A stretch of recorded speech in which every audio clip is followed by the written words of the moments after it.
Hello and welcome to my Share the Wealth Day talk. Um, just a reminder, I wasn't able to deliver my talk on the day of due to completely losing my voice. So I promise that this will be a much more positive experience for your ears with me having recorded this today as opposed to the day of. What am I talking to you about today? Well, I'm going to be addressing the question, why does daily creativity matter? And really, this comes from my own experience of being an impatient and anxious person, and how that has um, created quite a many hurdles in my experience as a creative professional. So, just to kick things off, I want to share a little bit more about that experience that I go through. Um, how many of you have heard of the idea of imposter phenomenon or imposter syndrome? Well, this is a psychological phenomenon that has been studied kind of for the past 50 years, and really the idea is that you are living in this state that you believe that all of your um, professional work, in your personal life, the things that, the successes that you've had have really come from a fluke of your own, or purely out of luck, as opposed to your own skills and talents. Um, and this can take on many forms in how you live it out. But basically, every morning I have to wake up and convince myself that I'm actually capable of creative excellence and creative growth. So, how do I attempt to combat these lies that I believe about my abilities? And how do I combat those lies that are constantly amplified every time I check on Instagram and other social medias and see that there are artists and creatives that are leaps and bounds ahead of me? Well, I'll be honest, sometimes, I would say most of the time, it feels more like Dory in Finding Nemo. Just keep swimming, just keep swimming. Oftentimes, I gotta just say that encouragement over myself, especially on days where I feel particularly down on myself. But recently, I have tried to be more practical and hands-on with this approach. And that's why I'm talking about why something like incorporating daily creativity in your life really can be beneficial to your growth. So it doesn't matter how many tutorials you watch, or how specifically you fine tune your creative space or your office to give you the most inspiration or focus. At the end of the day, if you are not creating, then it's really all in vain. And I'm not in any way trying to claim that those things will not be helpful to you. Certainly, I do that. I do that all the time. All all the time I am fine tuning my creative space. You can see my office behind me. I have a big art wall that I have set up for inspiration. So I don't think anything of that is wrong. I just think if you have the mindset that if getting those things right before you actually begin creating, um, if that's your mindset, then you'll always be on the hunt of being ready. End of the day, all of those things are just tools for success. They're not going to make you the creative you want to be if you're not just putting in the practice of creating constantly. A good example of why daily creativity matters is the example of Jerry Seinfeld. Jerry has been famously known for having a daily habit of writing a joke a day. Every single day, rain or shine, his goal for the day is that he's going to write a new joke. Um, Now, I'm sure that there are hundreds, thousands of jokes of Jerry's that will never see the light of day. They probably were thrown away quickly after he wrote them. So it's not about putting out a quality joke every day. It's just about exercising and stretching that muscle of creativity for him that has catapulted him to be the most successful comedian. Certainly the most wealthy comedian ever. And that's what leads us into this next point, is quantity over quality. I think if you at all interact with the business world, this idea of quality over quantity is constantly brought out. Um, and while I certainly think that it's good to strive for qualitable work, I think in the creative world, we kind of have to live in this different headspace. There's always this battle between the creative world and the business world, and seeing that, not necessarily seeing eye to eye on how things are created, and how things get done.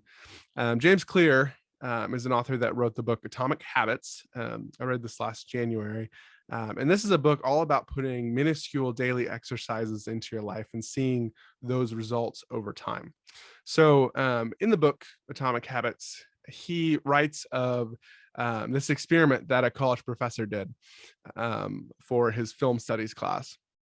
So he gave this assignment at the beginning of the semester to his students, um, where he split the room in half. So he said, half of the students, you have to, by the end of the semester, you have to give me 100 photos, 100 unique photos that you've taken over time, and you will be judged. Your grade will be given accordingly based on the photos that you submit. So if you submit 100, you get an A plus.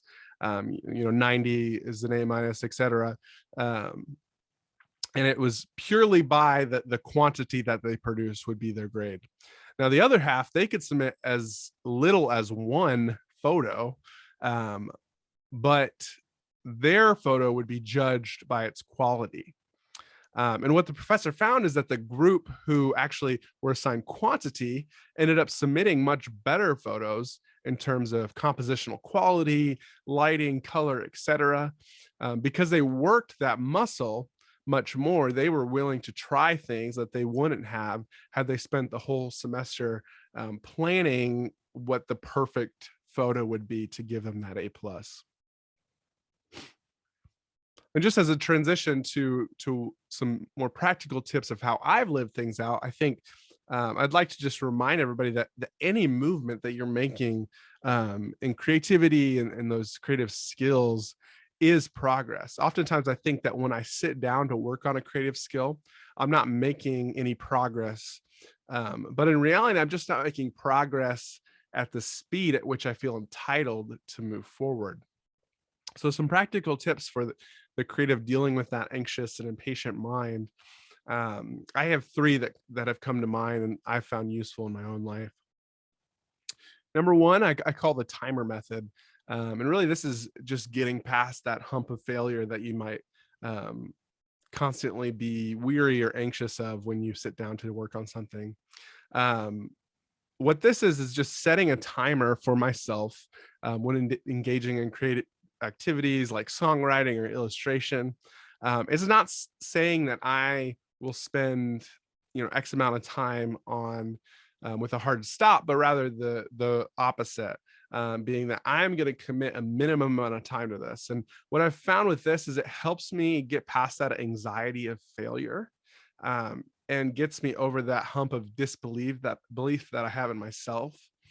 Simply by setting a 15-minute timer, it allows my brain to reach that flow state, which I can then ride into finishing those pieces. The second tip is aim for failure. This completely goes against the quality over quantity idea.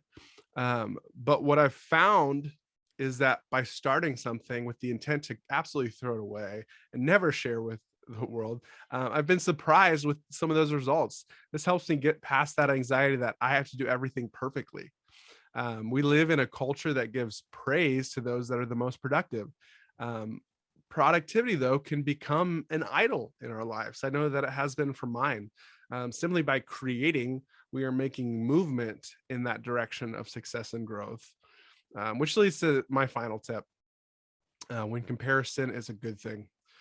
Many of us are on social media today. Every day we are bombarded with amazing work by artists all around the world, and it's awesome and it's anxiety inducing. How many times have you left Instagram feeling inspired? How many times have you left Instagram feeling depressed?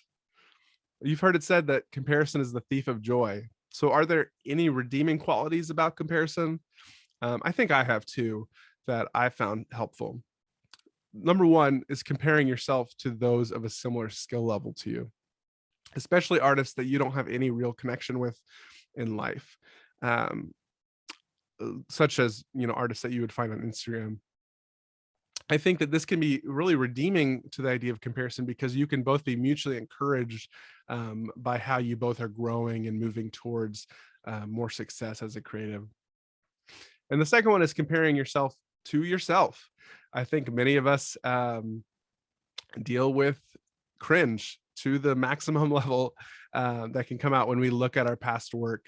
But I think that this can also be really redeeming to you as a creative because it'll allow you to see that you actually are growing and you are moving in a trajectory that you want. You might not necessarily be able to see the growth that you've had from last Monday until today, but by looking at something even just from the last year or the last 6 months, you can see how you are growing and changing and developing as a creative by analyzing and recognizing that growth you've had over time.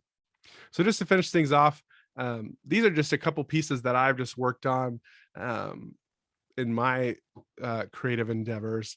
um, I don't do this perfectly, and I do want to draw more, but I'm someone that I really want to develop my illustration skills, but I constantly don't believe that I am capable or worthy of even putting something that I've illustrated out to share with the world. So I've been trying to combat that just by drawing as much as I can and doing things that that are just fun to draw. I think that um, yeah, that along the lines of that aim for failure, it's fun to do things that aren't perfect because I think you get a unique perspective by pushing into something, and really moving away from perfection is how you can develop your own style, I would say, as well, if that's something that you're looking for.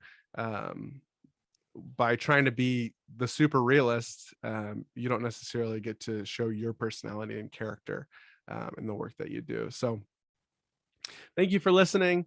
um, yeah, this is another piece I showed on Share the Well today, but um, just try to have fun and try to find ways that you can be creative, whether that is in your professional life or even at home when you're cooking, or when you're out and about and you're just trying to imagine while you're on a walk.